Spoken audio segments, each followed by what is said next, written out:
Assalamu alaikum. Hello viewers. Welcome back to our YouTube channel English for Today. This is Afroja Sheila.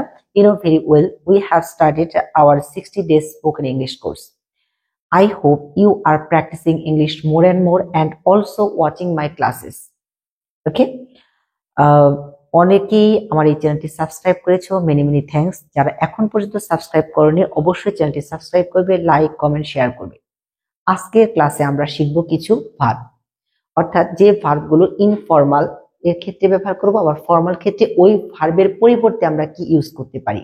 অর্থাৎ আজকের ক্লাসটা করার পর তোমরা কিছু কিছু ভার্বের সিনোনিম অর্থাৎ সমার্থক শব্দ শিখবে।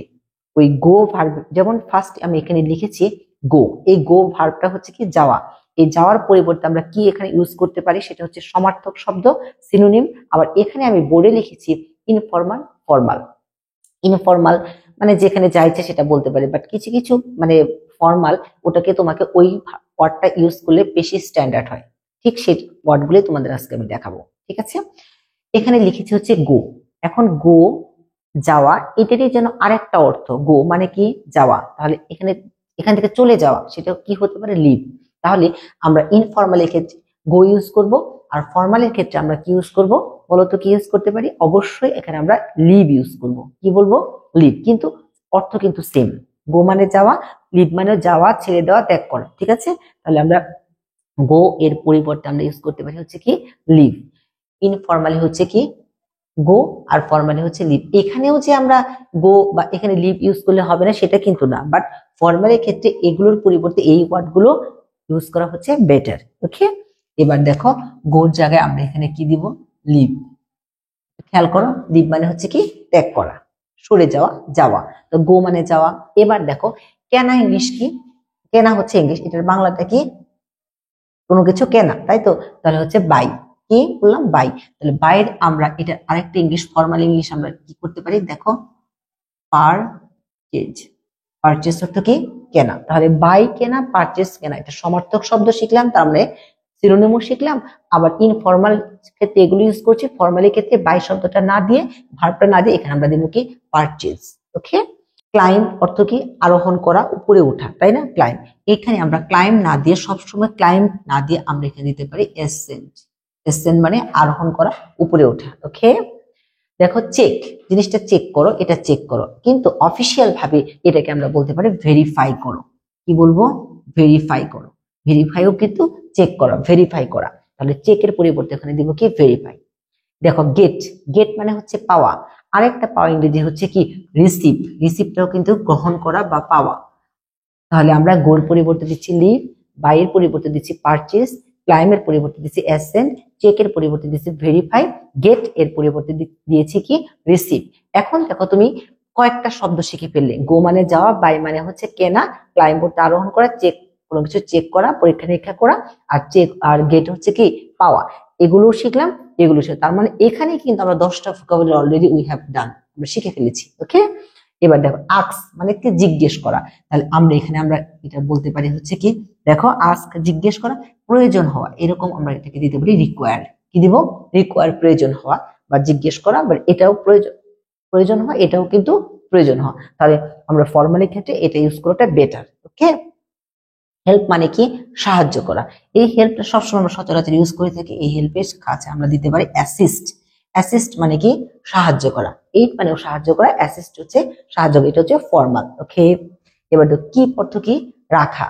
তাহলে কিপ অর্থ যদি রাখা হয়, এটার আরেকটা ইংলিশ কি দিলে ভালো হয় দেখো তো? রিটেইন। রিটেইন অর্থ রাখা। তাহলে ফর্মালের ক্ষেত্রে আমরা দিব রিটেইন, ইনফর্মালের ক্ষেত্রে কিন্তু কি দিব? কিপ। লিভ হচ্ছে বাস করা। লিভ বাস করা। আরেকটা বাস করা ইংলিশ আমরা শিখে গেলাম আজকে, সেটা হচ্ছে রিসাইড। শিখে গেলাম রিসাইড। দেখো একটু খেয়াল করো, তাহলে এখানে দিয়েছি কি লিভ, আর এখানে দিয়েছি রিসাইড। অলরেডি আমরা 1 2 3 4 5 6 7 8 9 9, তার মানে 18টা ভোকাবুলারি শিখে ফেলেছি। গো যাওয়া, লিভ হচ্ছে যাওয়া, বাই কেনা, পারচেজ মানে হচ্ছে কি কেনা, ক্লাইম আরোহণ করা, উপরে ওঠা, অ্যাসেন্ড হচ্ছে আরোহণ করা, উপরে ওঠা, check verify same, get receive same, ask require same, help assist same. তারপরে দেখো কিপ রিটেন, বিরত থাকা, কিপ রাখা, ঠিক আছে। এবার দেখো লিভ মানে কি? বাস করা, থাকা। রিসাইড অর্থ হচ্ছে বাস করা, থাকা, ঠিক আছে। এখানে কি শব্দ দেখো, সি, এটা একটা ভার্ব। সি এর পরিবর্তে আমরা দিতে পারি অবজার্ভ। দেখো একটু কি দিব, অবজার্ভ। অবজার্ভ হচ্ছে দেখা। শো মানে কি, দেখানো। দেখানো, সেটাকে আমরা দিতে পারি হচ্ছে কি ডেমনস্ট্রেট হচ্ছে কি শো, আর ডেমনস্ট্রেট কিন্তু সেম। স্টপ, স্টপটা হচ্ছে কি দেখো, স্টপ হচ্ছে কি থামা। আর এটাকে যদি আমরা দিই সিজ, সিজ অর্থ কি থামা, ঠিক আছে, বন্ধ করা, সিজ করা। স্টার্ট শুরু করা, তো শুরু করা আরেকটা ইংলিশ আমরা এটা দিতে পারি হচ্ছে কমেন্স। কমেন্স অর্থ হচ্ছে কি শুরু করা। এই যে এখান থেকে আবার একটু তোমাদেরকে বলছি, help, assist, keep, retain, lead, recite, see, observe, show, demonstrate, stop, cease, start, commence. Okay, এবার আসো টেল। টেলটা হচ্ছে কি বলা। তাহলে টেল যদি বলা হয়, তাহলে টেলের আমরা আরেকটা ইংলিশ কি দিতে পারি, একটু খেয়াল করো তো, তোমরা একটু গেস করো। টেলের আমরা আরেকটা ইংলিশ দিতে পারি কি বলো তো? টেল, এটাকে দিতে পারি আমরা ইনফর্ম। কি দিব বলো? ইনফর্ম। ইনফর্ম জানানো, আর বলা সেম কথা, শুধু ইনফর্মাল ফর্মাল। ফর্মালের ক্ষেত্রে টেলটা না বলাই ভালো, বাট বলবো না আমরা, এখানে আমরা কি দিব ইনফর্ম। ট্রাই, ট্রাই হচ্ছে চেষ্টা করা, প্রচেষ্টা, ঠিক আছে, চেষ্টা করা। তাহলে এটাকে আমরা দিতে পারি এন্ডেভার। এন্ডেভার হচ্ছে কি চেষ্টা করা। ওকে, ইউজ হচ্ছে কি ব্যবহার করা, তো এটাকে আমরা ব্যবহার করা, এটাকে আমরা দিতে পারি হচ্ছে কি ইউটিলাইজ।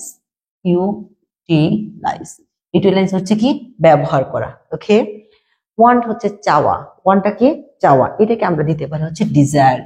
দিতে পারি হচ্ছে ডিজায়ার, আকাঙ্ক্ষা করা, চাওয়া, অথবা দিতে পারি উইশ। দিতে পারি উইশ। এখানে তোমরা অলরেডি 1 2 3 4 5 6 7 8 9 10 11 12 13 14 15 16 16 16, তার মানে কি এটা ডাবল করলে কয়টা হলো 32।